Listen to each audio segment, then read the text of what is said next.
apa kita? Saya gampang saja Pak, baru saya baca Pak. Itu Petronas untungnya tahun 2024 itu 11,57 miliar dolar.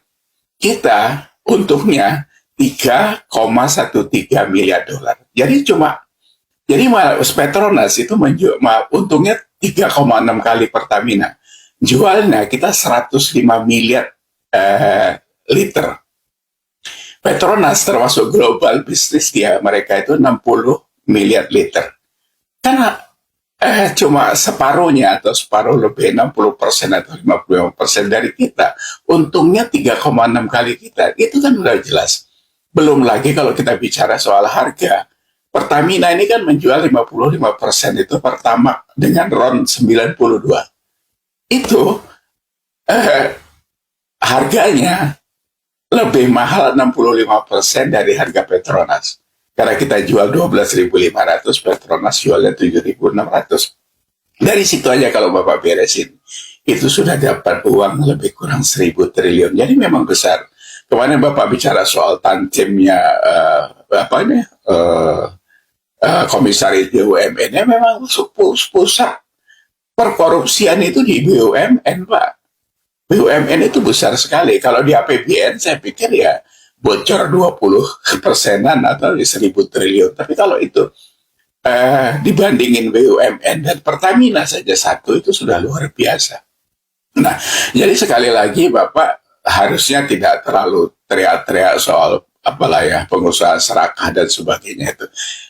Saya tidak mengabaikan bahwa mereka juga ada nakal-nakalnya, tapi kan mereka juga nakal karena pejabat kita nakal itu. Seperti kasus 36 juta hektar kebun sawit yang katanya di hutan lindung dan sebagainya.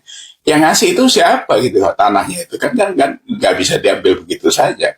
Tanyakan sama Julhas Pak, itu kan mungkin sejak zamannya beliau jadi Menteri Kehutanan zaman Pak SBY kan ngasih bagi-bagi jutaan hektar itu, apakah itu ekses dari itu kan kita nggak tahu, bisa saja kan. Nah, itu harusnya kan sekarang udah disita, itu diserahkan kemana, itu kan harus jelas apakah ke PTP atau ke perorangan lagi, dan siapa yang menikmati itu. Sama dengan uang-uang hasil rampasan koruptor, itu juga kan dipertanyakan, itu diserahkan kemana, ke Menkyu atau kemana, ini semuanya serba nggak jelas Pak. Jadi yang jelas didengar itu pidatonya Bapak saja gitu, tapi isi dari pidato itu tidak pernah dilaksanakan. Ini benar-benar, jadi ini ulang tahun yang ke-80 Republik Indonesia ini saya pikir hadiahnya jelek banget Pak. Karena Bapak sebagai presiden diolok-olok, tanpa rasa takut lagi mereka kepada Bapak. Yang men-trigger itu semuanya karena Pak Prabowo sendiri. Jadi ingat Pak, Bapak itu presiden. Bukan ngobrol di warung kopi, di angkringan, yang bisa teriak-teriak angkat kaki, habis itu bubar, yang diomongin apa, lupa. Ya, jadi ini negara Pak. Bapak bukan mengurus satu komando batalion, ini sebuah negara besar yang punya masa depan besar. Anak-anak kita ada di sini, mereka hidup akan di sini.